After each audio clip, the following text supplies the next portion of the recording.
consideration. I'd like City Planner Stephanie to sheets to just summarize a little bit. Can we put the motion on the floor first? Yeah, that's fine. Is there a motion to pass it through third reading and then we can discuss? Motion to approve. Second. Okay, it's on the floor for third reading. Stephanie, you wanted just a few comments, and you should have a PowerPoint up there. Sure. I just have a slide that repeats something that the council has seen before, that just gives the major points of the summarizing of the changes to the rental ordinance. The first one to go over is that existing registered rentals remain at the 4 unrelated persons until sale or transfer. And it could be that there are some existing rentals where their level of occupancy is less than 4 right now, so they remain at the level that they are at. The second is that any new rentals can be rented to a family, to 2 unrelated, or a group rental is an option if you're looking to have more than 2 unrelated persons there, and that is in the range of 3 to 5 unrelated persons. Temporary permits, which were rental permits issued during the moratorium that were considered hardship situations, are treated as new rentals and must meet the new code. The family definition has been modernized in some ways. It kind of outlines first that a family is any number of unrelated persons, that then 2 unrelated persons and their dependents could be part of a family definition, and then there's a group rental permit when looking to rent to more or have more than 2 unrelated persons in a unit. Parking areas and lots must be hard surfaced, and there's a condition there about driveways being improved, and any gravel areas, I guess is the better way to say it, any gravel areas improved within 3 years of the next inspection. That leaves a window for most rentals of somewhere between 1 and 6 years to make those updates for the most part. A staff committee would review... Can you rephrase it? I'm sorry. 1 to 6 years, so you said 3 years after. Isn't it 3 years to 6? Or? Well, what that means is if there's a rental that just had an inspection, like yesterday, for example, and they have gravel there, the trigger doesn't start until their next inspection as to that 3-year window. So they get 6 years effectively to plan for that improvement. Whereas a rental inspection that might happen next week after the ordinance is passed has 3 years from that date. So also in the last couple points are related to appeals, that a staff committee reviews requests for deviation, that group rental that I spoke about, as well as appeals on existing rentals if they automatically go down to 3, for example, when they're sold, that appeal going forward to the Board of Rental Housing Appeals. So those are the major points of the ordinance. Can I ask about the first bullet? Yes. I took it off of there now. Existing registered rentals. Aren't there some criteria, even if they were to sell the property, are there some criteria that would allow them to keep it at 4? Yes. Okay, so if they meet those criteria, it could still continue. Yes, the way, correct. The ordinance reads that there are, if the 4 criteria, if all 4 of those criteria are met, they automatically stay at 4. If any one can't be met, then they automatically go to 3 with the option to appeal to go back up to 4. Very good. Those are width of lot, acreage, or yes. square footage of lot? I could put that information up if you want to go through it. I just wanted to clarify that. Yeah, it's related to width of lot, square feet of the lot, the area, on-street parking, or what the street conditions are, about how wide it is, if there are restrictions on parking, as well as automatically staying at 4 includes if you've got 4 off-street spaces, the spaces to provide for the use requested. Sure. Okay, and this, just a summary review, this whole discussion started about a year ago, looking at some possibilities, some issues that the council has had before it for a number of years about, and Collegeville Overlay District actually was in response to, that was set up a number of years ago with some concerns about neighborhoods and amount of rentals and single-family homes and mixing that together. So that was set up a number of years ago, and has been gone through some change in that ordinance. I think there was a task force set up last spring, or last basically winter, I guess, January time frame. You know, Frank chaired. There was about 8 people on there to start with, and we met about monthly for 7 months. 7 months, and there were 2 or 3 recommendations that came out of that committee a majority or unanimous to do code enforcement, which was started more in earnest in August timeframe, and we put more resources to that. There also was it wasn't a unanimous vote, but I think majority vote to go to a moratorium for six months, which was put in. And Steve, that expires this month. Yes. So that was put in place for a 6-month time frame.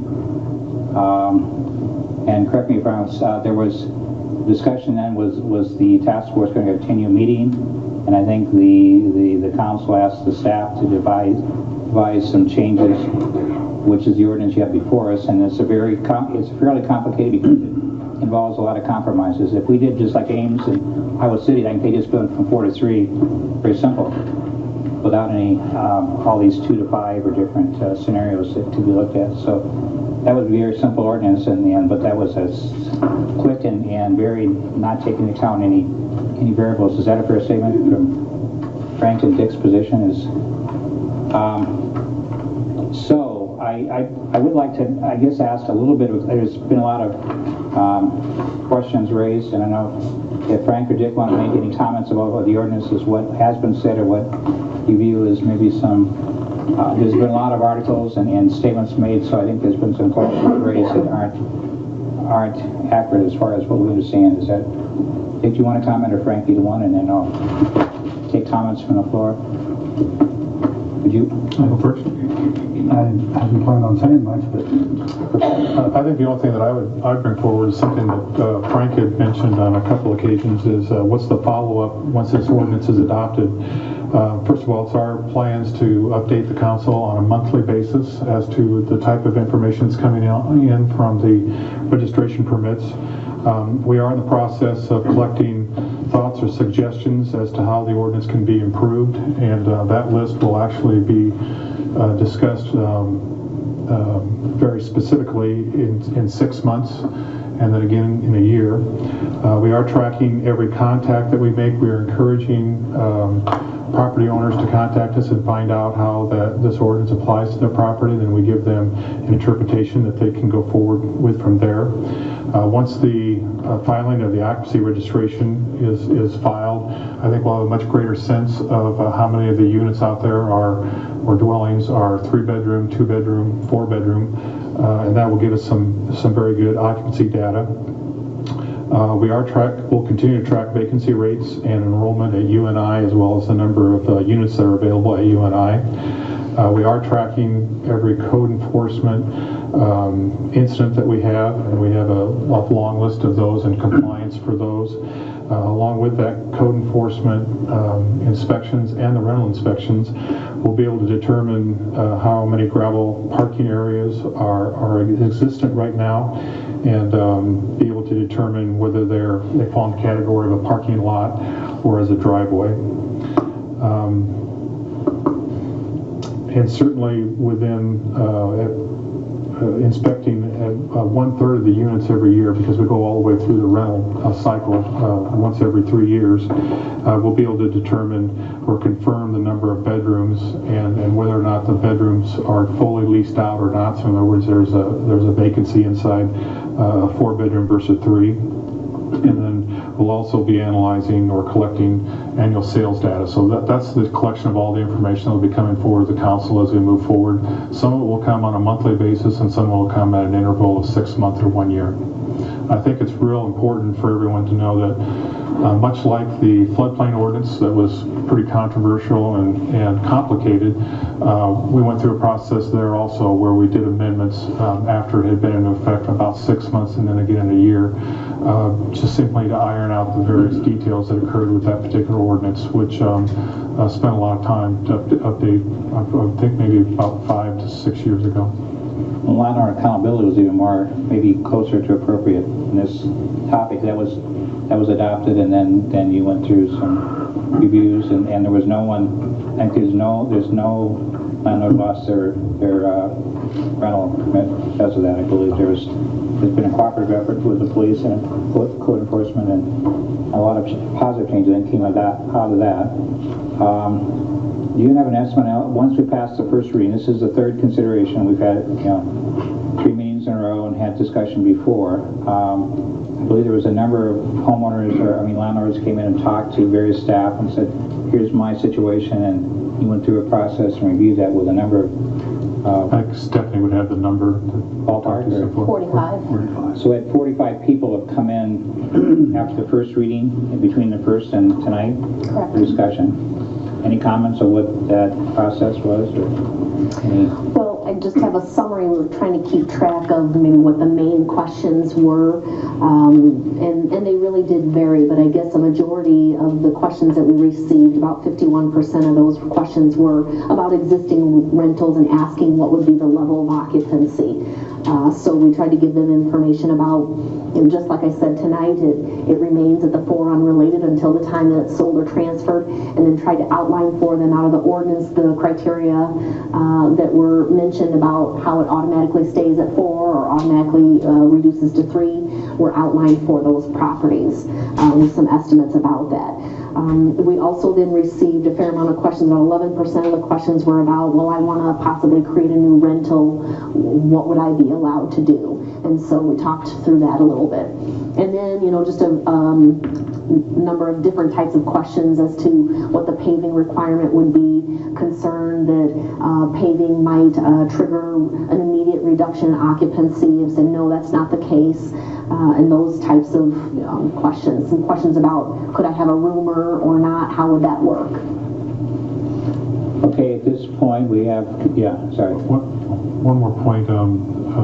We did survey a number of college communities, and some of the research we found there was about 62% of those communities have occupancy numbers that are 3 or 2. With some tiered, and that was valuable information too. Is what it illustrated to us was a need in the compromise to find a way to not go with a hard number, and that's exactly how this compromise got molded. Is we could have just as well gone down, like many of the communities did, from a 4 to a 3, and that seems kind of draconian, or a little harsh. And so what we developed was something that was flexible with what the size of the structure is, the size of the lot, conditions of the street and the neighborhood, so that instead of actually walking away from 4, there still is the ability to have 4, and then we even added the ability to have a 5th.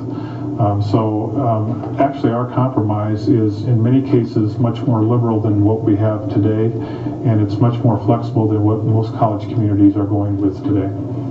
And historically, Cedar Falls had 5. 5 was the 5 existed up till 1970, and then it was dropped to 4. It's a maximum. Okay, if there's no objection, what I'd like to do is first of all, is there any comments of the council? My only comment would be that having participated in the task force, I maybe am a little bit more sensitive to all of them. Not the fellow council members aren't sensitive to the issues, but sensitive to the response that I'm getting. And the first reading, I voted against the ordinance, not because I wasn't supportive of the ordinance, but none of what Dick has talked about was in place at that point.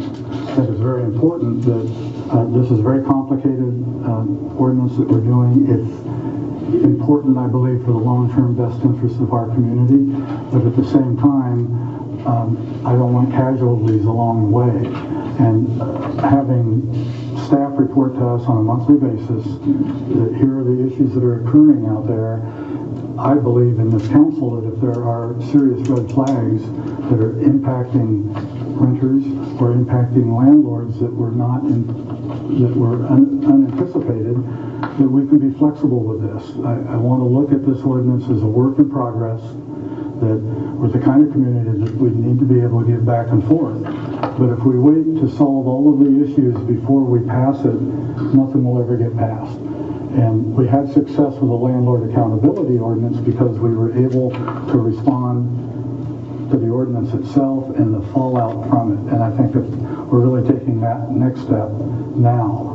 And I kind of needed to explain when you change your vote, you need to kind of justify the thinking. I'm very comfortable with what the staff has done, and I worry about the work that they're going to have to do to keep up with all of this. But I really believe that in 6 months, you may come back in here and we have identified modifications or whatever that will meet more people's needs. But David, you had a question or comment? Yeah, well, I picked 3 comments, maybe fewer. This ordinance, to me, is watered down compared to what Iowa State and Iowa have done to balance the single-family homes that are being converted. We're not going to 3 right now. It's in the future. My second comment, based on that, is I don't think, and I might be wrong, but I don't think many students will see that their rent's going to go up until the unit is sold, and then only if they can't get a deviation to keep the 4 there if the property can't handle it. So I don't see that the immediate student population is going to see any increase in there. Hope I'm not wrong. My third comment is when you open it up to discussion, there's Mr. Aaron Friel here.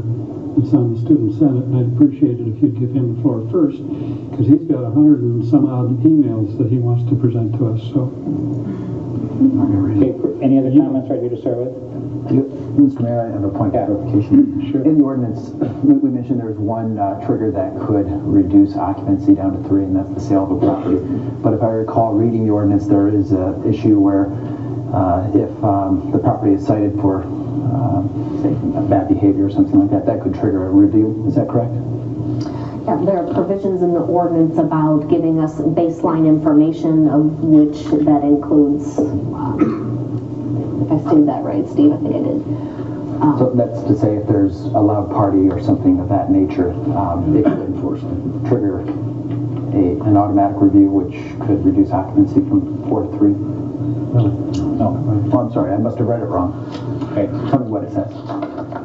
would it just kick in the landlord accountability point system? that's We're a not separate changing. ordinance. That's not in this Yeah. ordinance. It is an But ordinance. it's still In effect. Pretty certain there's a provision in there that forces a review. I think he's talking about that baseline information. There were a variety of criteria, and I believe that Why don't you look at it's while we're not going? yeah. And Under a new issuance of a new rental coming in, one of the criteria is the performance of the landlord in the past and issues that may be what you're recalling. It's one of the things that can be looked at when the issuance is made. The request for a group rental permit. I thought there was a trigger mechanism in there. I'll double check. All right, thanks. The trigger mechanism still really exists right now in the landlord accountability. Yeah.